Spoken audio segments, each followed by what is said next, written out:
ಅವನ್ ಇಲ್ವಾ, air fryer ಇಲ್ವಾ, ಹಾಗಿದ್ರೆ ಬೇಕ್ರಿ ಐಟಮ್ಸ್ ಎಲ್ಲ ಹೆಂಗೆ ಮಾಡೋದಪ್ಪ ಅಂತ ಅಂದ್ಕೊಂಡ್ರೆ ಈ ವಿಡಿಯೋ ನಿಮಗಾಗೆ. ಬರೀ ಒಂದು ಪ್ಯಾನ್ ಇದ್ರೆ ಸಾಕು, ಸೂಪರ್ ಕ್ರಿಸ್ಪಿ ಆಗಿರೋಂತಹ ಈ ಎಗ್ ಪಫ್ ಮಾಡ್ಬೋದು. ಆಚೆಗಡೆಯಿಂದ ಫುಲ್ ಕ್ರಿಸ್ಪಿ ಗೋಲ್ಡನ್ ಕಲರ್ ಆಗಿರುತ್ತೆ, ಒಳಗಡೆ ಹೋಮ್ ಮೇಡ್ ಮಸಾಲೆ ಹಾಕಿ ಎಗ್ ಇಟ್ಬಿಟ್ಟು ಮಾಡಿದ್ರೆ ಏನು ಸಕ್ಕತ್ತಾಗಿರುತ್ತೆ ಗೊತ್ತಾ. ಬನ್ನಿ ಈಗ ಕ್ವಿಕ್ಕಾಗಿ ಹೆಂಗೆ ಮಾಡೋದು ಅಂತ ನೋಡೋಣ.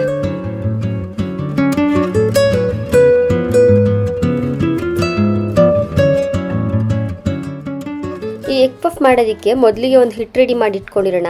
ನಾನಿಲ್ಲಿ 1 ಬಟ್ಲು ಆಗೋಷ್ಟು ಮೈದಾ, ಒಂದು ಸ್ವಲ್ಪ ಆಗೋಷ್ಟು ಉಪ್ಪು ಹಾಕಿ, ಒಂದು 2 ಸ್ಪೂನ್ ಆಗೋಷ್ಟು ಎಣ್ಣೆ ಕುಕ್ಕಿಂಗ್ ಆಯಿಲ್ ಹಾಕಿ ಚೆನ್ನಾಗಿ ಮಿಕ್ಸ್ ಮಾಡ್ಕೊಳ್ಳೋಣ. ನೋಡಿ, ಈಗ ಮುಷ್ಟಿ ಮಾಡಿದ್ರೆ ಒಂದು ಶೇಪಲ್ಲಿ ಬರಬೇಕು, ಅಷ್ಟಾದರೆ ಸಾಕು. ಬಿಸಿ ಏನು ಮಾಡೋದು ಬೇಡ. ಈ ರೀತಿ ಹಾಕಿ ನೀರು ಹಾಕಿ ಚೆನ್ನಾಗಿ ಮಿಕ್ಸ್ ಮಾಡಿಕೊಂಡು ಚಪಾತಿ ಕಲಿಸ್ಕೊತೀವಲ್ಲ ಆ ರೀತಿ ಚೆನ್ನಾಗಿ ಕಲಿಸ್ಕೊಂಡು ಇಟ್ಕೊಂಡಿರೋಣ. ಅದನ್ನ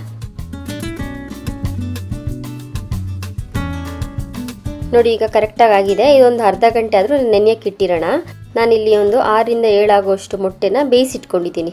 ಸ್ವಲ್ಪ ಉಪ್ಪು ಹಾಕಿ ಬೇಯಿಸಿಟ್ಕೊಂಡಿದ್ದೀನಿ. ಇದನ್ನೆಲ್ಲ ಸಿಪ್ಪೆ ತೆಗೆದಿಂದ ರೆಡಿ ಇಟ್ಕೊಂಡಿರೋಣ. ಇವತ್ತು ನಾನು ಮಾಡ್ತಾ ಇರೋ ಎಗ್ ಪಫಲ್ಲಿ 6 ಪಫ್ಸ್ ಮಾಡ್ಬೋದು, ಅಷ್ಟು ಹಿಟ್ಟು ಕಲಸಿಟ್ಕೊಂಡಿದ್ದೀನಿ.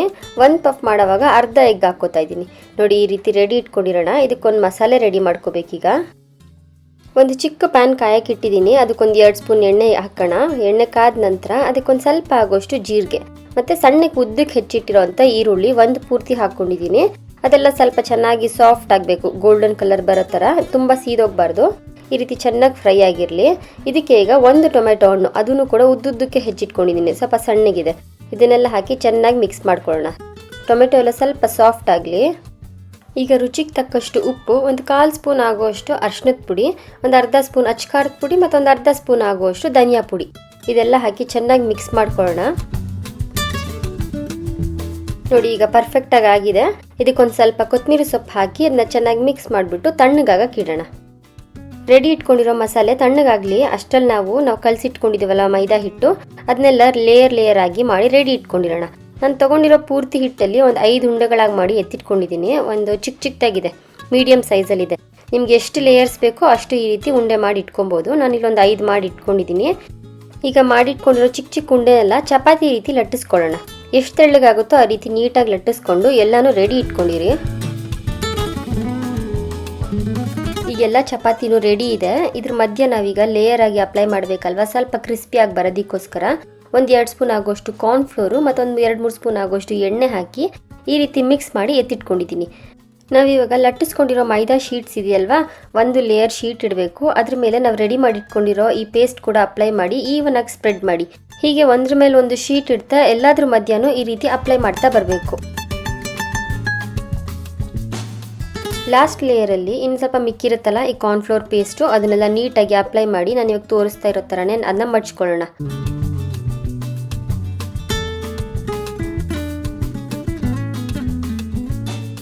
ನೋಡಿ, ಈ ರೀತಿ ಆಗಿರುತ್ತೆ. ಇದನ್ನ ಸ್ವಲ್ಪ ಟೈಮ್ ಇದೆ ನಿಮಗೆ ಅಂತಂದರೆ ಡೀಪ್ ಫ್ರೀಸಲ್ಲಿ ಇಟ್ಕೊಂಡು ಆನಂತರ ಇದನ್ನ ಲಟ್ಟಿಸ್ಕೊಬೋದು, ಇಲ್ಲ ಇಮಿಡಿಯೇಟಾಗಿ ಮಾಡಿದ್ರೂ ಕೂಡ ಬರುತ್ತೆ. ನೋಡಿ, ಈ ರೀತಿ ಸ್ಕ್ವೇರ್ ಆಗಿ ಮಾಡಿದ್ನಲ್ಲ, ಇದನ್ನು ಈಗ ಸ್ವಲ್ಪ ಪೌಡರ್ ಅದ್ರ ಮೇಲೆ ಡಸ್ಟ್ ಮಾಡಿಕೊಂಡು ನೀಟಾಗಿ ಅದನ್ನ ಲಟ್ಟಿಸ್ಕೊಳ್ಳೋಣ.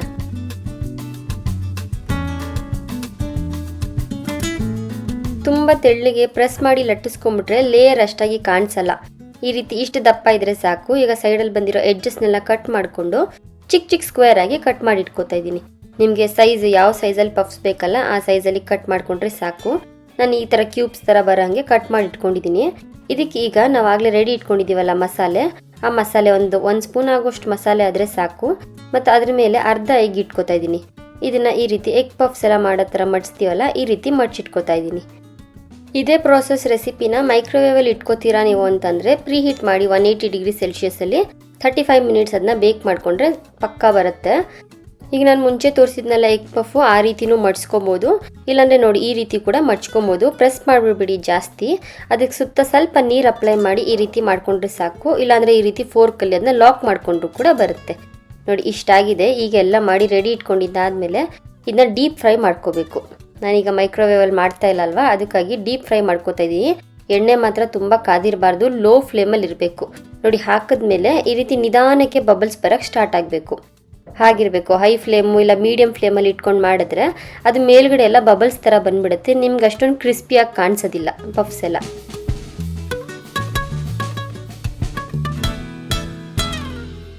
ನೋಡಿ ಹೀಗೆ ಮೀಡಿಯಂ ಲೋ ಫ್ಲೇಮಲ್ಲಿ ಇಟ್ಕೊಂಡು ಗೋಲ್ಡನ್ ಬ್ರೌನ್ ಬರೋವರೆಗೂ ಈ ರೀತಿ ಚೆನ್ನಾಗಿ ಅದನ್ನ ಫ್ರೈ ಮಾಡ್ಕೋಬೇಕು. ಒಂಥರ ಮೇಲ್ಗಡೆ ನಿಮಗೆ ಗೋಲ್ಡನ್ ಕಲರ್ ಕಾಣಿಸುತ್ತೆ ಪಫ್ಸ್ ಥರ, ಆಗ ಪರ್ಫೆಕ್ಟ್ ಆಗಿರುತ್ತೆ. ಇದೇ ಪ್ರೊಸೆಸ್ಸಲ್ಲಿ ಒಳಗಡೆ ಎಗ್ ಬದಲು ವೆಜಿಟೇಬಲ್ ಪಫ್ಸ್ ಮಾಡ್ಕೊಬೋದು, ಇಲ್ಲಾಂದರೆ ಪನ್ನೀರ್ ಪಫ್ ಕೂಡ ಮಾಡ್ಕೊಬೋದು. ತುಂಬ ರುಚಿಯಾಗಿರುತ್ತೆ, ಕ್ವಿಕ್ಕಾಗಿ ಕೂಡ ಮಾಡ್ಬೋದು. ಒಂದು ಸ್ವಲ್ಪ ಪ್ರೊಸೆಸ್ ಜಾಸ್ತಿ ಅಷ್ಟೇ, ಬಟ್ ಟೇಸ್ಟ್ ಮಾತ್ರ ಸಖತ್ತಾಗಿರುತ್ತೆ. ನೋಡಿ ಆ ಲೇಯರ್ ಎಲ್ಲ ಏನು ಚೆನ್ನಾಗಿ ಬಂದಿದೆ. ಒಂದ್ಸತಿ ನೀವು ಈ ರೆಸಿಪಿನ ಟ್ರೈ ಮಾಡಿ, ಮನೆಯವರೆಲ್ಲ ಇಷ್ಟಪಡೋದು ಗ್ಯಾರಂಟಿ. ನೋಡಿ ಎಷ್ಟು ಕ್ರಿಸ್ಪಿಯಾಗಿದೆ, ನೋಡಿದ್ರಲ್ಲ ಹೆಂಗಿದೆ ಈ ರೆಸಿಪಿ ಅಂತ. ನೀವು ಈ ರೆಸಿಪಿನ ಟ್ರೈ ಮಾಡಿದ್ದಾದ್ಮೇಲೆ ಹೇಗೆ ಬಂತು ಅಂತ ಕಮೆಂಟ್ ಮಾಡಿ ತಿಳಿಸಿ. ಹೀಗೆ ಸಿಂಪಲ್ ಅಡುಗೆ ಸೂಪರ್ ಟೇಸ್ಟ್ಗಾಗಿ ನನ್ನ ಚಾನಲ್ನ ಸಬ್ಸ್ಕ್ರೈಬ್ ಮಾಡ್ಕೊಳ್ಳೋದು ಮರಿಬೇಡಿ. See you in the next video. Thank you.